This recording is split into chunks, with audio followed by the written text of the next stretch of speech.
For as little as $1 per month, you can support independent journalism by supporting Mieum Media on Patreon. That's mere pocket change to support quality local content creation. To subscribe, visit patreon.com/MIEUM Media. Thank you to all paid subscribers for helping to grow Mieum Media and for supporting independent journalism.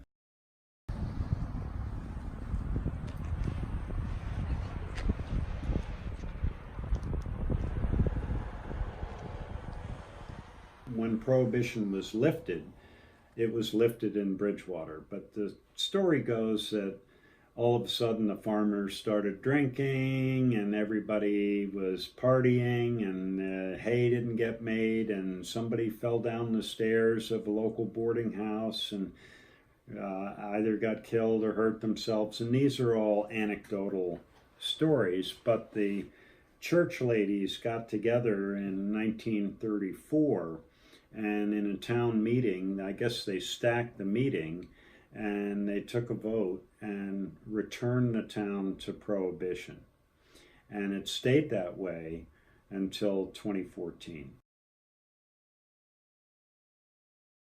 Bridgewater is a small town. There's only one gas station, one traffic light, and one restaurant in town. And since 2014, that one restaurant has become the sole location to sell alcohol in Bridgewater. I met up with First Selectman Curtis Read to find out what the deal is. When I took over as First Selectman, I was trying to run on a revitalization campaign, get a little more life and zip in town, attract young families, maybe have a restaurant that served alcohol, and make it so it was a little more vibrant, which would help support the school, potentially the restaurant/store, and give people a little town center to have an active life. So that led us up to the vote. Nearly 5 years ago, voters in Bridgewater voted 660 to 246 to overturn the laws that prevented the sale of alcohol. First Selectman Read told Mieum Media that getting there wasn't all that easy. We were told by the town attorney that we just needed to follow a process to have a vote. And the process he prescribed turned out was faulty. And that was unfortunate because it meant we had to cancel the vote. And being the last dry town, there was a lot of coverage on the media about this. You had to have a petition signed by 10% of the qualified voters and have that on file with the town clerk for 60 days prior to any vote on liquor and going wet. And it was an old statute. Well, our town attorney, who'd worked for the town for a long time, had only read 30-9. He never read 30-10, so I sent it to him and I said, I think we got a problem. And he's got back to me later in the day. He said, yeah, you have to cancel it. Well, this was embarrassing because we were in the New York Times. I was on Swedish TV. All the local newspapers were covering this. But even after the vote, the legal sale of alcohol still faced some hurdles. The Planning and Zoning Commission had to approve the restaurants and allow them to serve alcohol. And a cafe restaurant license, there are different licenses you can get.